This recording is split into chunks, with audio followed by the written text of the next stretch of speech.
Hello and welcome to the next lecture from molecular biology. आज हम पढ़ने वाले हैं डीएनए रेप्लिकेशन। लास्ट लेक्चर्स में हमने डीएनए का स्ट्रक्चर जो वाटसन क्रिक मॉडल था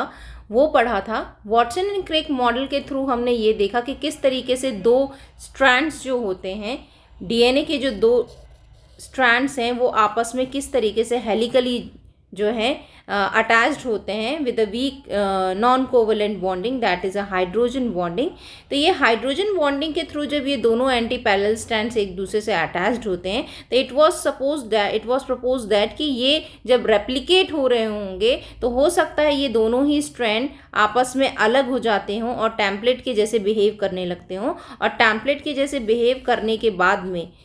जो भी एक नया डीएनए स्ट्रैंड बनता है वो इससे कॉम्प्लीमेंट्री जो है वो सिंथेसाइज हो जाता है। तो इस तरीके से डीएनए जब रेप्लिकेट करता है तो इसे हम कहते हैं semi conservative method. Semi conservative यानी कि पेरेंट्स का हाफ पोर्शन कंजर्व हो रहा है और डॉटर जो नया बन रहा है, डीएनए स्ट्रैंड बन रहा है, वो नया सिंथेसाइज हो रहा है। बट इस ये जो थ्योरी है, ये जो प्रपोजिशन था कि सेमी कंजर्वेटिव मेथड जो है वो रेप्लिकेशन का जो प्रोसेस है, एग्जैक्ट प्रोसेस है, वही होता होगा, इसको एक्सपेरिमेंटली प्रूव करना था। And it was not experimentally prove by Watson and Crick. So in 1953 two scientists came together and perform an experiment जिसमें उन्होंने ये देखा कि पॉसिबल मैकेनिज्म्स क्या हो सकती हैं एक डीएनए को रेप्लिकेट करने की। तो Meselson and stall, so you can go with the name of the scientist, आपको ये याद करना होगा फॉर कॉम्पिटिटिव एग्जामिनेशन कि मेसेल्सन एंड स्टाल ने जो एक्सपेरिमेंट परफॉर्म किए थे उन एक्सपेरिमेंट के थ्रू उन्होंने possible mechanisms of DNA replication को जानने की कोशिश की थी। And it was proposed in 1958 that DNA replication takes place with a method that is known as a semi conservative method. तो इस मेथड को जानने के लिए पहली चीज़ तो हम ये देख लेते हैं कि what the possible types of mechanisms of DNA replication was proposed, कि कितने तरीके के मैकेनिज्म्स हो सकते हैं। तो पहला है कंजर्वेटिव मेथड। कंजर्वेटिव मेथड में ये कहा गया कि हो सकता है कि ये जो डीएनए का डबल स्ट्रैंडेड स्ट्रैंड है, ये जो है पूरा का पूरा फुल, ये जो पेरेंट वाला स्ट्रैंड है ये कंजर्व रहता है, और जो डॉटर स्ट्रैंड है वो इसी को देख के टेम्पलेट के जैसे बिहेव करके ये एक नया डॉटर स्ट्रैंड जो है वो सिंथेसाइज हो जाता है। तो यहाँ पे आप देख रहे हैं कि पेरेंटल स्ट्रैंड जो है वो कंजर्व रह रहा है, और बाद में रेप्लिकेशन जो है वो कॉन्टिन्यूसली जनरेशन टू जनरेशन हो रही है, और कॉन्टिन्यूसली यहाँ पे आप देख रहे हैं कि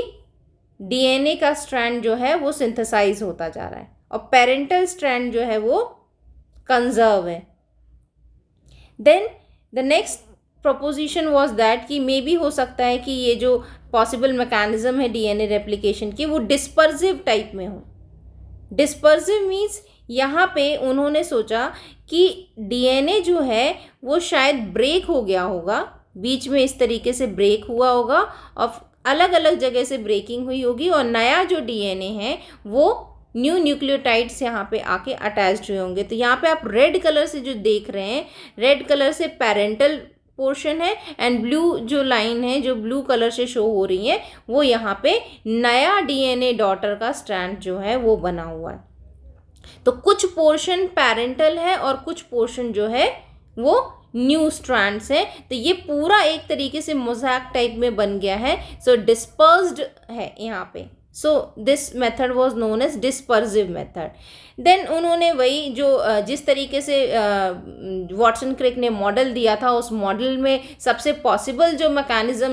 नज़र आता था वो था सेमी कंजर्वेटिव मेथड। और सेमी कंजर्वेटिव में हम ये देखते हैं कि ये जो दो हेलिक्स हैं, इन दो हेलिक्स में आप देखते हैं कि ये दोनों आसानी से क्या होते हैं, अलग हो जाते हैं। यहाँ पे एक स्ट्रैंड पेरेंटल आप देख रहे हैं और एक स्ट्रैंड ये रेड वाला पेरेंटल यहाँ पे देख रहे हैं। ये दोनों टेम्पलेट के जैसे बिहेव करने लगते हैं और इन्हीं टेम्पलेट को देखते हुए नया एक डॉटर स्ट्रैंड जो है वो सिंथेसाइज होता जाता है। ऐसे ही जनरेशन टू जनरेशन आप देखेंगे, फिर ये दोनों आपस में सेपरेट हो जाते हैं,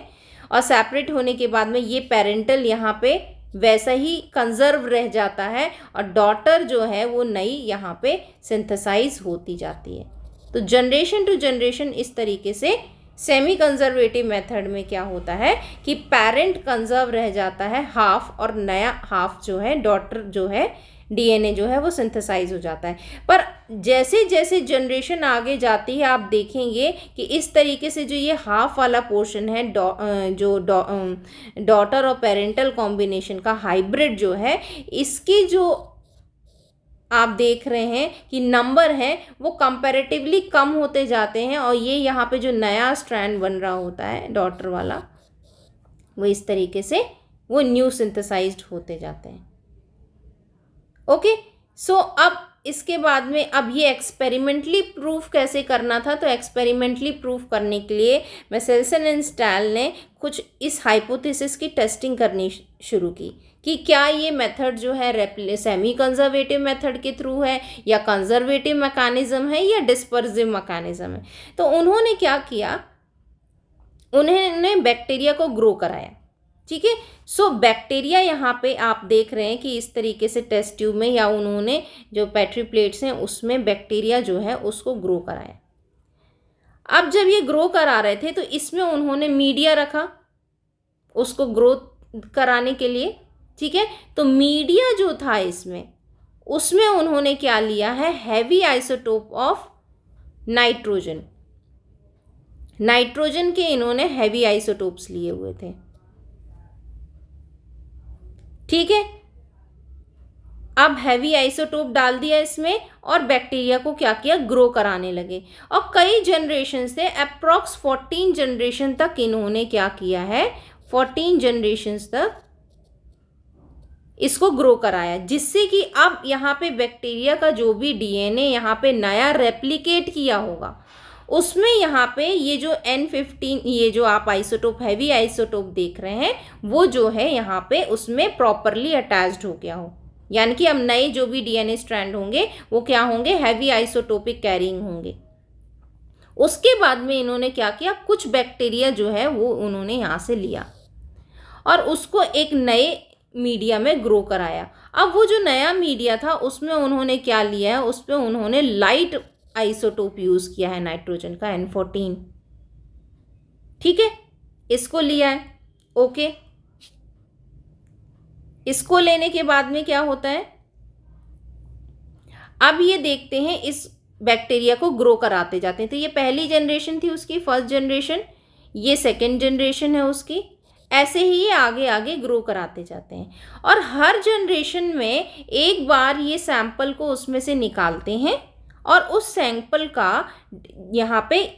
चेकिंग होती है through a centrifugation, density gradient check किया जाता है। And what is a density gradient, क्योंकि जैसे कि हमने यहाँ पे बात की कि हमने पहले इसमें हैवी आइसोटोप्स डाले थे, उसके बाद में लाइट आइसोटोप डाल के इसे ग्रो कराया, तो डेंसिटी की चेंजेस के अकॉर्डिंग यहाँ पे ग्रेडियंट तैयार होगा। और वो ग्रेडियंट के अकॉर्डिंग हम यहाँ पे देख सकते हैं कि कितना जो डीएनए है वो लाइट आइसोटोपिक वाला है और कितना हैवी आइसोटोपिक वाला है, जिससे कि हमें ये पता चल जाएगा कि मेथड किस तरीके का रहा है डीएनए रेप्लिकेशन का। तो अब थोड़ा सा बैक्टीरिया का जो कल्चर है वो निकालते हैं और उसे अलग लेके क्या करते हैं, उसमें जो डीएनए है उसमें कैल्शियम क्लोराइड जो है वो मिक्स किया जाता है। तो यहाँ पे कैल्शियम क्लोराइड जो है वो मिक्स होता है और उसके बाद में इसमें क्या कराते हैं, इसमें सेंट्रीफ्यूगेशन कराते हैं with a high speed for 48 hours. तो यहाँ पे आप देख रहे हैं कि सेंट्रीफ्यूगेशन हो रहा है, सेंट्रीफ्यूगेशन हो रहा है। उसके बाद में आप देखते हैं कि किस तरीके से डेंसिटी ग्रेडियंट जो है वो जो है वो शो हो रहा है। तो हर जनरेशन में उन्होंने डेंसिटी देखी। तो ये जो है ये आपको देखने को मिल रही है ज़ीरो जनरेशन। ज़ीरो जनरेशन यहाँ पे अभी इन्होंने N15 के साथ में यानी कि हैवी आइसोटोप्स के साथ में इन्होंने जो है बैक्टीरिया को ग्रो कराया था। अब ये जो डेंसिटी ग्रेडियंट बन रहा है यहाँ पे आप देखिए कि N15 यानी कि हैवी की रेंज दी हुई है। ये ब्लू लाइन जो शो हो रही है, इस ब्लू लाइन में आप देखेंगे कि यहाँ पे आपको इस जगह पे आपको डेंसिटी ग्रेडियंट का नीचे साइड में अगर देखते हैं, लोअर साइड में, तो आपको N15 की रेंज मिलती है, और अगर आप अपर साइड में देखते जाएंगे तो डेंसिटी जो है वो कम होती जाएगी। कैल्शियम क्लोराइड की डेंसिटी सबसे ज़्यादा है, तो यहाँ पे वो सबसे नीचे आपको देखने को मिलेगा,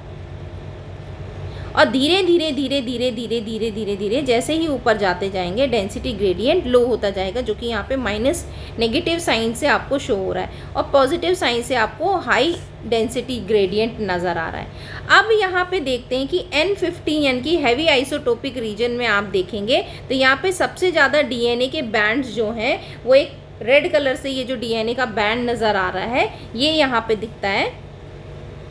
ओके। और ये DNA का बैंड ये शो कर रहा है कि जितने भी DNA हैं यहाँ पे उनके पास में हैवी आइसोटोप वाला जो N15 है वो यहाँ पे अटैच हुआ है, ओके। तो ये अब आपको ये स्ट्रैंड समझ में आता है कि सारे DNA के पास में यहाँ पे हैवी आइसोटोप्स जो हैं वो लगे हुए हैं। नेक्स्ट जनरेशन, यहाँ पे जो फर्स्ट जनरेशन है वो हम तब देखते हैं जब हमने यहाँ पे N14 जो है ऐड कर दिया था, यानी कि यहाँ पे अब हमने क्या एडिशन किया था, एक लो आइसोटोपिक नाइट्रोजन को एडिशन कराया था। तो पहली जनरेशन में देखते हैं तो फर्स्ट जनरेशन जब इसकी आती, तो क्योंकि अब ये सेमी कंजर्वेटिव मेथड है तो वो कैसे पता चलता है कि सेमी कंजर्वेटिव, क्योंकि यहाँ पे आप एक पेरेंटल देख रहे हैं, ये जैसे यहाँ पे दोनों पेरेंटल थे, अब ये एक रेड वाला पेरेंटल नज़र आ रहा है, दूसरा आप देखेंगे दूसरा भी आपको यहाँ पे रेड वाला पेरेंटल दिख रहा है, और यहाँ पे ऑरेंज कलर से आपको दो नई स्ट्रैंड्स नज़र आ रही है। तो एक तरीके से हाइब्रिड तैयार है, मतलब एक के पास में आपको N15 आइसोटोपिक मिल रहा है और एक स्ट्रैंड जो है आपको N14 का मिल रहा है। इस तरीके से आपको ये दोनों तरीके के स्ट्रैंड्स यहाँ पे मिल रहे हैं। तो अब बैंड कैसा दिखेगा, बैंड आपको दिखेगा जो कि ट्रांजिशन जोन में है। यहाँ से आप देखेंगे तो N15 का रीजन है और यहाँ पे आप देखेंगे तो N14 का रीजन है, और ये जो आपको बैंड नज़र आ रहा है ये इन दोनों के बीच में ट्रांजिशन जोन में नज़र आ रहा है, यानी कि ये हाइब्रिड है। जैसे कि आप यहाँ पे देख रहे हैं एक रेड कलर का दिख रहा है N15 के साथ में और एक ऑरेंज कलर का दिख रहा है N14 के साथ में। तो ये इससे ये चीज़ क्लियर हो गई कि सेमी कंजर्वेटिव मेथड रहा होगा। एक पेरेंट जो है वो कंजर्व रह गया स्ट्रैंड, और दूसरा एक नया डॉटर वाला यहाँ पे सिंथेसाइज हो गया है जिसने यहाँ पे N14 कैरी कर रखा है, यानी कि light weighted nitrogen isotopes carry कर रखे हैं। इसके बाद में नेक्स्ट जनरेशन में इसे और देखा जाता है, तो जैसे ही यहाँ पे क्योंकि पेरेंट जो है वो कंजर्व रह जाता है, तो ये यहाँ पे पेरेंट अभी कंजर्व रह गया, ये पेरेंट जो है कंजर्व रह गया, पर ये जो डॉटर थी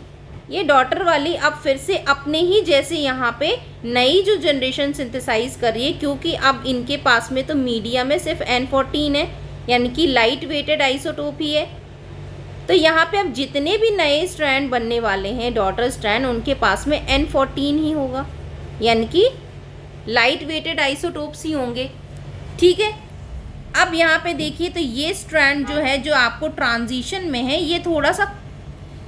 साइज़ में तो कम नज़र आ रहा है, ये थोड़ा सा आपको लाइट दिख रहा है। क्यों दिख रहा है, क्योंकि यहाँ पे ये हाइब्रिड वेराइटी जो है, ये हाइब्रिड वेराइटी अभी कंपैरेटिवली कम होती जा रही है, और आपको ये जो नए स्ट्रैंड मिल रहे हैं 14 वाले, ये 14 वाले स्ट्रैंड जो हैं ये अब बढ़ते जाएंगे। तो यहाँ पे एक 14 का स्ट्रैंड यहाँ पे मिल गया हमको, और ये हाइब्रिड वाला, तो ये आपके पास में हाइब्रिड है और ये आपको नए नज़र आ रहे हैं बीच में। अब फिर थर्ड जनरेशन में देखते हैं तो यहाँ पे ये हाइब्रिड जो आपके पास में है जिसे हम N15 N14 का बोल रहे हैं, ये हाइब्रिड आपको यहाँ पे सबसे साइड में मिल रहे हैं और इनका नंबर नहीं बढ़ रहा है। क्यों? इसलिए नहीं बढ़ रहा है क्योंकि हम अभी इनको सिर्फ क्या दे रहे हैं, लाइट वेटेड आइसोटोप्स ही दे रहे हैं, तो ये जितने थे उतने ही रह गए। तो अब ये आपको बैंड कम होता नज़र आएगा ट्रांजिशन में, N14 और 15 के ट्रांजिशन में। और ये नंबर ऑफ जो आपको नए जो जनरेशन मिल रही है ये आपको N14 वाली ही मिल रही है, क्योंकि हम मीडिया में कॉन्टीन्यूसली लाइट वेटेड ही नाइट्रोजन आइसोटोप्स ऐड कर रहे हैं। तो अब ये बैंड जो आपको है ये डार्क नज़र आने लगेगा N14 की रेंज वाला। फिर हम 4th जनरेशन में देखते हैं तो फिर यहाँ पे आपको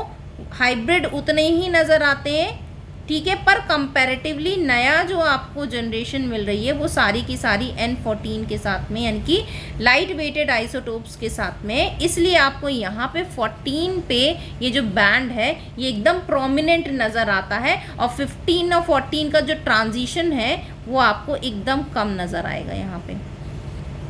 क्योंकि नंबर इसके कम हो चुके हैं, ये साइड में आप देख रहे हैं, और ये जो आपके नंबर हैं 14 वाले वो ज़्यादा हैं, इसलिए 14 का बैंड आपको ज़्यादा बड़ा नज़र आ रहा है, और ये हाइब्रिड का आपके कम हो चुके हैं, तो ये हाइब्रिड का बैंड आपको यहाँ पे लाइट नज़र आने लगेगा।